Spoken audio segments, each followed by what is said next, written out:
안녕하십니까. 거꾸로 투자하는 쇼킹 부동산입니다. 한국은행에서 충격적인 경고가 있었습니다.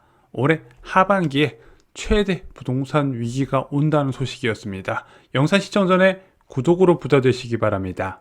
한국은행에서 역전세난에 대해서 경고를 했습니다. 역전세 위험 가구 절반 넘었다. 하반기 위기 본격화. 한국은행 6월 금융경제 이슈 분석에서 깡통전세, 역전세 현안 및 이 시사점에 대해서 다루었거든요. 1월 기준 역전세 위험 가구가 51만 7천 가구였다고 합니다. 자, 그런데 4월 기준 역전세 위험 가구가 102만 6천 가구로 2배 가까이 늘어났다는 거죠. 자, 이렇게 역전세난을 맞은 가구들 평균 7천만 원 정도 낮은 것으로 조사가 됐어요. 그중 1만 호가량은요, 무려 3억 6천만 원의 격차가 발생을 한다고 합니다. 2년 전 전세 시세 대비 그만큼 많이 하락했다는 거예요. 한국은행은요, 깡통전세, 역전세 증가를 경고했습니다. 이 올해 하반기에 역전세를 맞은 전세 만기가 29만 호가 도래하고요, 내년 상반기에 31만 6천 호가 돌아온다는 거죠. 그래서 한국은행은 세입자가 전세 보증금을 돌려받지 못할 가능성이 커진다. 그리고 이것이 하반기부터 주택시장 하방 압력을 높일 것이라고 경고를 했습니다. 역전세난은요, 투자자가 가장 싫어하는 상황이에요. 이게 매매값 하락보다 더 큰 공포거든요. 왜냐면 투자자는 대부분 주택의 장기 보유를 희망해요. 일단 아파트라는 게 거래세도 많이 나가고 그 지역에 어떤 호재를 기대하고 매수했기 때문에 장기적으로 끌고 가려고 그러거든요. 근데 역전세난은 이 장기 보유에 걸림돌로 작용합니다. 그래서 투자자들 이야기 들어보면 매매값 떨어지는 건 괜찮은데 전세값 떨어지는 건 진짜 무섭다고 얘기를 해요. 한국은행 경고대로면요, 하반기에 큰 혼란은 불가피합니다. 유튜브 내의 대표적인 하락 전망의 근거가 이 역전세난이고, 위험한 것은 사실이에요. 뭐 1,000호, 2,000호도 아니고 무려 30만 호가 평균적으로 8천만 원 가까이 전세금을 돌려줘야 된다는 거, 이거 굉장히 심각한 일이고 부동산 시장에서 자주 있는 이슈도 아니에요. 예전에 입주 물량이 많은 지역에 국지적으로 전세가격이 떨어지면서 역전세난이 발생하고 있지만 지금은 전국적인 현상이거든요. 자, 현재 상황을 좀 보겠습니다. 고덕 아르테온 전용 84제곱미터 전세 시세가 7억 정도의 형성이 돼 있어요. 근데 2년 전에 전세 시세가 얼마인가 봤더니 한 9억 6천만 원 정도가 됩니다. 9억 6천에서 7억 정도 떨어졌으면 이때 전세 계약을 체결한 사람은 2억 6천만 원 돌려줘야 되거든요. 야, 제가 말씀드렸잖아요. 예전에 이 전세금 하락폭이 2억이 넘으면요, 이거 집주인 입장에선 비상이 걸릴 수밖에 없더라. 보통 1억 정도면은요, 1억에서 2억 정도면은 내가 가진 신용대출이나 아니면 어디서 생활안정자금 땡겨와서 갚아 나가지만 2억 6천이다. 이거 굉장히 어렵거든요. 다른 예도 볼게요. 마포 레미안 프루지오라고 있습니다. 전용 84제곱미터 전세 시세가 8억 5천만 원 정도 돼요.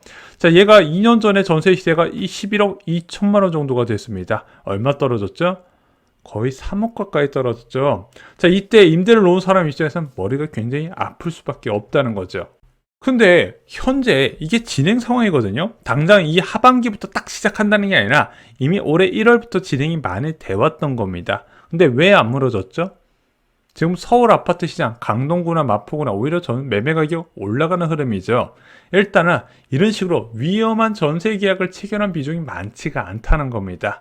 계약갱신 청구권 사용이 당시에 보편화가 됐었고요.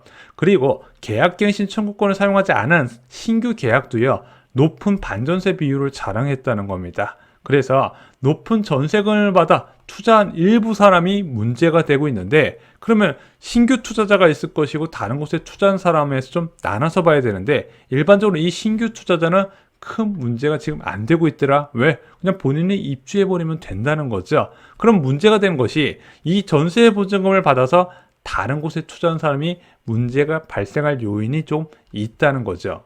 높은 전세금을 받아 다른 곳에 투자한 사람들은 어디에 자금을 넣었을까요? 취득세 중과를 피하기 위해서 비규제 지역을 찾아가거나 공시가 1억 이하 주택을 가거나 오피스텔이나 생수계 많이 청약도 넣었었고요. 1시어 2주택도 많이 활용을 했습니다. 현재 부동산 시장 흐름 보면은 외곽 지역에 급매가 많잖아요. 자, 외곽 지역에 왜 급매가 많냐? 이런 식으로 주택수를 늘렸던 다주택자가 역전세난을 두드려 맞고 외곽 지역부터 처분을 하기 때문입니다. 또한 오피스텔이나 생숙 같은 거 마이너스 피 되게 많거든요. 그런 것도 이런 이유로 생각을 하시면 될 것 같습니다.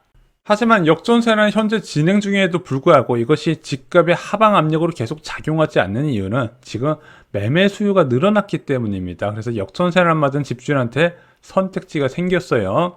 네이버 호가에서 조금만 낮춰서 팔면은 수요가 나타나는 경우가 많이 있기 때문입니다. 그래서 올해 1월, 2월처럼 막 매수자가 부르는 것이 값인 상황은 분명히 아니에요. 어느 정도 내가 좀 욕심을 내놓고 팔고 싶으면 팔 수 있는 상황이더라. 그래서 지금은 역전세에 그렇게까지 막 부동산 시장에 강한 하방 압력으로 작용되지는 않는 상황입니다. 이번 한국은행 역전세난 관련 보고서에 대한 이런 시각도 있습니다. 야, 이거 명분 쌓는 거다. 왜 그러냐면 지금 정부에서 임차보증금 반환대출에 대해서 DSR을 일부 완화해 줄 것을 지금 어느 정도 예고한 상황이거든요. 이 규제 완화 필요성을 강조하기 위해서 이런 보고서가 나왔다는 얘기도 있었습니다. 자, 이 역전세난에 대해서 생각해 볼 것이 있습니다. 이거 누구한테 유리할까요? 저는 깡통 전세 우려만 없다면 세입자한테 유리하다고 생각합니다. 당연하죠. 집주인들이 평균 8,400만 원씩 계약갱신할 때 돌려주고 있잖아요. 부동산 업계에선 이런 말이 있습니다. 나쁜 집주인 만나야 집 산다. 집주인과 갈등으로 내 집 마련 필요성을 느낀다는 이야기죠. 올해 2월 집을 산 지인이 있었습니다. 이 지인은 2년마다 힘든 일을 겪었어요. 자, 2020년 12월에 임대인의 실거주를 이유로 계약갱신 청구권 불가를 통보했습니다. 그래서 2년만 살고 이사를 할 수밖에 없었어요. 그리고 이사한 집에서 다시 전세 만기가 다가왔는데 그 집은요, 처음에는 집주인이 오래 살 수 있다고 이야기를 해줬는데 막상 전세 만기 시점이 되니까 매도를 이유로 계약갱신 청구권 불가 통보를 했다는 겁니다. 그래서 이게 되냐 안 되냐를 떠나서 이 지인이 굉장히 스트레스를 받았어요. 저는 거주의 불안감을 느낀 지인에게 내 집 마련을 권했습니다. 그리고 이 지인은 바닥 수준에서 매수 계약을 체결했고요. 부분 수리 후 지금 입주해서 잘 지내고 있습니다. 좋은 시기에 내 집 마련을 성공했다는 거죠. 자, 제가 왜 이런 이야기를 들려드릴까요? 역전세나 상황에서 집주인들의 특징이 있습니다. 역전세나 상황에서는 당연히 집주인들이 세입자한테 부탁을 해야 되는 처지죠. 그리고 세입자는 전세금 일부 돌려막고 재계약하고 전세 대출도 갚아 나가면서 주거비도 낮출 수가 있게 됩니다. 쇼킹부동산이 지금 내 집 마련을 권한 이유는 무엇일까요? 2년 뒤를 생각해보자 이거죠. 자, 과거 사례 한번 보겠습니다. 2008년에 송파구 지역에 역전세난이 있었어요. 그리고 2018년에 동탄 지역에 역전세난이 있었고요. 헬리오시티 2019년 1월에 역전세난이 있었습니다. 자, 그 이후에 전세 가격이 어떻게 됐죠?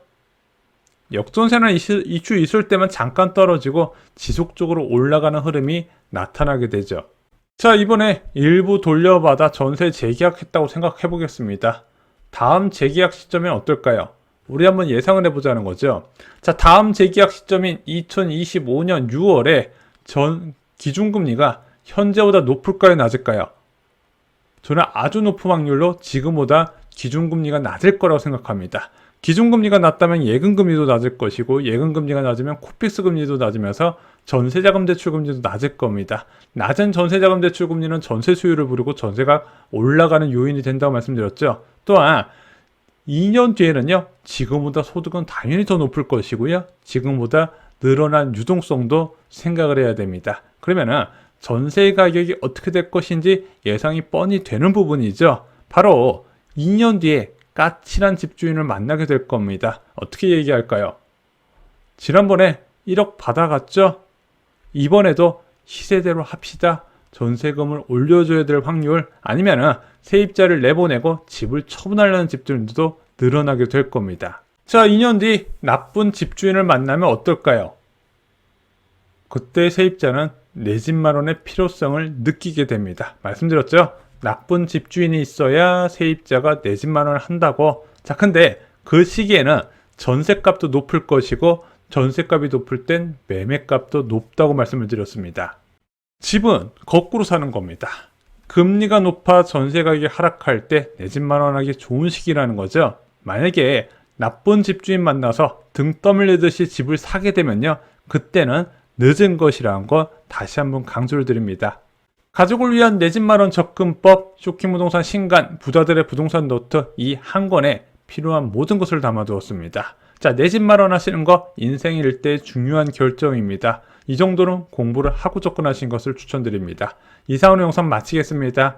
좋아요, 구독, 공유 꼭 부탁드립니다. 감사합니다.